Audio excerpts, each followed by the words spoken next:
What's up YouTube, and welcome to my pickups video for the month of June 2022. I did get to do a little bit of travel this month, and I visited a part of the country I'd never been to, which was northern Indiana, specifically the South Bend and Elkhart area.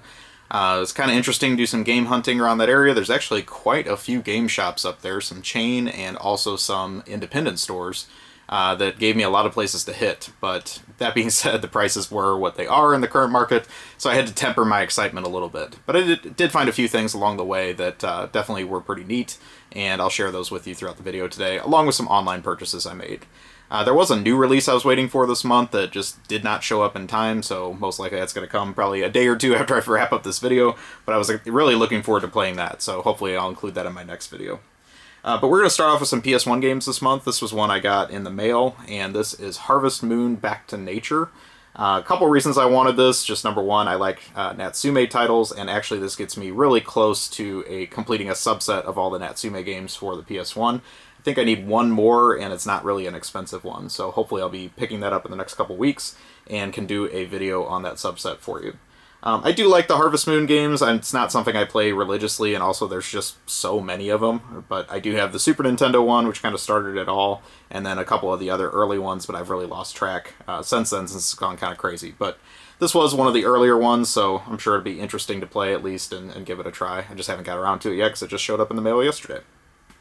The other thing I got for PS1 came on my trip. This was a game that I didn't even know existed, and so I did a little bit of research on my phone before I committed to buying it, and I decided that this is one I needed to get. This is a 2D shooter for the Japanese PS1, and I thought I had a pretty good grasp of that library, but this one fell through the cracks. And this one is pretty obscure, it seems like. This is called Meta Flist. Not Fist, Flist. Very strange title, and also a very strange game. It comes in this fat case. It's actually a 2-disc game with a pretty thick manual inside, and it's very story-heavy in the cutscenes, and I think that's why it has 2 discs, is because there's a ton of FMV in this game. And really strange, it is fully English voiced. Japanese subtitles on the screen, but all the voices are in English. They are sampled at kind of a crappy bitrate, so it's really hard to understand even what the person is saying, even though it is in English, just because it's the way it's sampled in the game sound. So, very strange story. I haven't really grasped it, and the 2D shooting looks okay for an early PS1 shooter, but it really doesn't play all that well. It has 3 different shots. There's like a missile, a laser, and just a standard shot. And you have to rotate between the 3 periodically as you play because different enemies require different shots. Some people have likened this to Ikaruga in some manners because there is some strange objectives in the game, like you have to not let so many enemies pass you or else the stage automatically ends. But if you do keep up your shot meter, then you get to progress through the stage. So definitely a very strange one. The production quality is not very good. It lets you select your level, which is kind of cool, so you don't have to play through them, front to back linear style. But all the levels pretty much play the same. They're a little bit more difficult than each other, but other than that, the appearance is about the same. So anyway, it's a very strange game. The other thing I noticed on the case is that it does support the PS1 mouse. So if you want to play a shooting game with a mouse, this one you can do that, but I don't know if that's really what would be best for this game. So I can see why this one's fallen into obscurity. It doesn't seem to be very common, even from Japanese sellers. I got it on that road trip, just happened to be in one of the stores, so I decided to grab it. But I don't know if I can recommend this one. It's definitely a weird one. So now I know a little more about some of the oddballs in the PS1 library. I did get some portable games also on the trip, and these I got some decent prices on, so that's why I decided to grab them. This one is Little League Baseball 2002 for the Game Boy Advance. Not something you would think is anything special, but for some reason this seems to be one of the rarer titles on the Game Boy Advance, and complete in box this game goes for a ton. I do have the manual for it, but I don't have the box, obviously, so if I ever get that, maybe I'll keep it, maybe I would sell it. I did pop it in and play it a little bit. It's a very unremarkable baseball game, so can't recommend it. The other one that's a pretty uncommon game to find complete in the box for GBA, that I don't have complete, but now I have loose, is Gem Smashers. And this was an Italian-developed puzzle game, and it actually plays pretty decent. It has some Arkanoid elements to it, but also some like matching tile-type elements as well. And pretty fast-paced. The character art design is really ugly. And it did make appearances much later on the Wii, as well as the 3DS, and possibly even some other systems. So readily available on those systems, but for some reason the GBA version is known to be pretty uncommon. So maybe someday I'll get this one complete as well, but for now I'll just hang on to the cart. Another one I saw that I really just don't think I see very often, I don't know if it is uncommon or not, but it's Micro Machines 1 and 2 Twin Turbo. And why I got this one is I really like the original Micro Machines on NES, and that's essentially what this has an enhanced version of, as well as Part 2, which I don't even think we got in the US. This was a UK-developed game, and it was much more popular in England than it is here, so somebody can fill me in if one of my European viewers is out there. But I don't think Micro Machines 2 ever came out on any home systems here, so kind of a neat way to get that one, as it's included in the cart. This is another one, too, that I think it sold much better in European countries. I see a lot of PAL versions of this on eBay, but if you truly want the ESRB-rated one, I just really don't see a whole lot of them out there. So I don't know if I'm incorrect on that, but it just doesn't seem to be one of the more common GB Color games.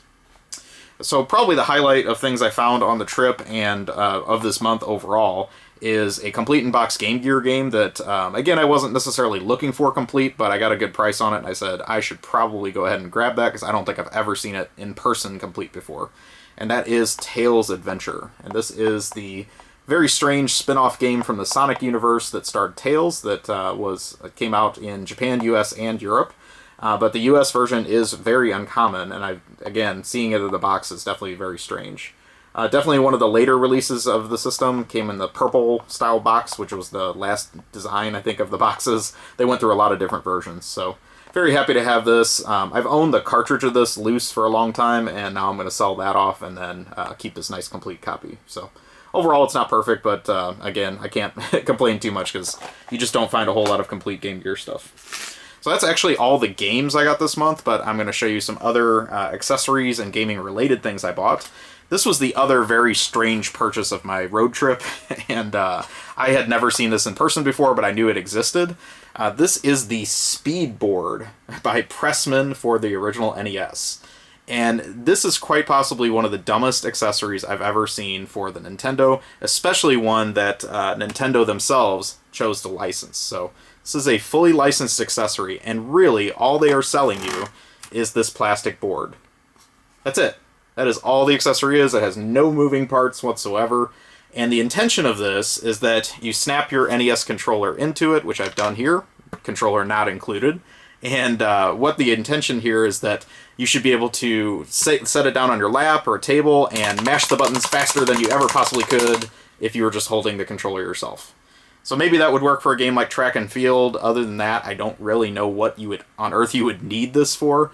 Unless you just want to take on, like, Master Takahashi with how fast you can push the buttons in Star Soldier or something like that.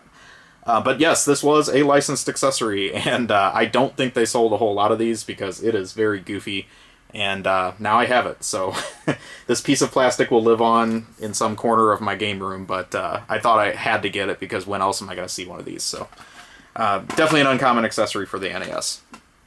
The other thing I got just over the month, I think I found this one locally, was a original Xbox controller S in blue. And I never had a second controller for that system because I have a second controller, but it's the original Fat Duke controller that nobody likes to use. And whenever the Japanese Xbox system came out, that's when the smaller controller, or the controller S, was designed. And I actually imported one of those for my Xbox back in the day before you could even buy these in the US. So I've had one of those. It's in a Japanese-only gray color that I've used for years, and that's primarily just been my go-to controller for the system. It's been very reliable. But I figured it'd be nice to have a backup and just have another one of these in a color that I don't have. So definitely enjoy playing with this controller. It's so much better than the original Xbox controller that was developed for the US market, and pretty comfortable overall. It's a little bit heavy. I guess that would be my only complaint, but other than that, I like these. And I think the blue color is pretty cool, so decided to go ahead and grab it. Other than that, I got some other gaming-related stuff. So I picked up one NES Manual for my collection, and that is Ms. Pac-Man, and this is the Namco variant of it. So the former and more common version is the Tengen version, and this came out very late in the NES life, like 1993 was this Namco-published version. There also was a Namco-published Pac-Man variant that I have, but this is one that I think is kind of neat to get. So it was one off my want list that I actually bought off eBay, And I thought I was actually getting a good deal with it because of the exchange rate to Canada, and then there ended up being like some abnormal shipping charge and then like a bank fee, and then after that I was like, oh, I probably could have just bought this for a US seller for less. So that one wasn't really a win for me, but oh well, one less NES manual I need. Another thing I got off eBay this month was a Dreamcast Magazine demo disc, and the reason I picked up this one in particular is it turns out this is the last one I needed to have the full set of these. This is the Volume 9 December 2000 issue that this would have come with the magazine, and what it was is I was going through my demo discs and I noticed that I was missing what I think was like 2 or 3, but there were 2 or 3 issues of the magazine that never came with the demo disc, so truly this was the last one that I needed to finish the set. One thing also about this one is it has an exclusive title, which is a demo for Super Boom Tread Troopers. I was like, what on earth is that? That never got released. But don't get too excited. It's almost like a Flash game. It's really basic and probably wasn't even intended for a full system release at any point. But it is something exclusive, at least on here, you know, a demo for a game that we didn't get otherwise that I'm aware of. So kind of nice to have that. I don't have all the magazines that go with these. Maybe that's something I'd like to chase in the future, but I've got a few random issues. I kind of piecemealed it from buying a few magazines along the way and then also buying the demo disc separate over the years. So, oh well, no real strategy to getting those. Another thing I found locally at a Half Price Books, somebody had traded in a really impressive collection of PS1 RPGs, and they also had the strategy guides for a lot of the releases that they had in their collection. Unfortunately, I pretty much had everything that was traded in, and the prices weren't really that great, but I did find one strategy guide I needed, and I'm really excited about it, and that's the strategy guide for Front Mission 3 by Squaresoft. This is actually probably my favorite Squaresoft game on the PS1. I know most people would say Final Fantasy VII or something like that, Final Fantasy Tactics, but this is the one that really resonated with me. I'm not even really a big mech game fan, but I just absolutely love the way that game plays. And it's incredibly huge. It has 2 full quests, so I think it's like 150 hours of gameplay once you try to go through the whole thing. I've never beat the whole thing. I've gotten most of the way through on one of the quests, and then I lost interest and never finished it. But this has kind of got me wanting to go back, maybe cheat my way through a little bit just to see more of the story, and just really think it's cool to get another one of these cool licensed strategy guides from the era. So definitely for a game that I've always appreciated. Another magazine I got this month was one that I just found in one of those game stores on the trip. This is one of the later issues of Game Players magazine, and this is a magazine not many people talk about. I actually have a pretty full set of a lot of the early issues that I got from an eBay seller ages ago. And they were around in like 1989, I think was their launch year. So even in the early days of like Nintendo Power and when EGM and GamePro were first starting, Game Players was there right alongside of them. It's just not really as well known today. I can kind of see why. I mean, even looking at this later issue, it just seemed like they were having a little bit of an identity crisis as far as who they were trying to write for. I could tell they were trying to bring a little bit of tude into their approach, like just saying like, this game sucks, you know, like that's the review of the game. But other than that, you know, it was a little bit all over the place as far as the graphic style and the writing. This is an early 96 issue. The game industry was kind of a mess right then because, like, PS1 was still getting off the ground, same with Saturn, N64 wasn't even out yet. You had oddball stuff like 3DO and Virtual Boy and 32X still on the market, so a lot of just strange titles covered in this issue, and then the 16-bit stuff was still around but kind of dying out.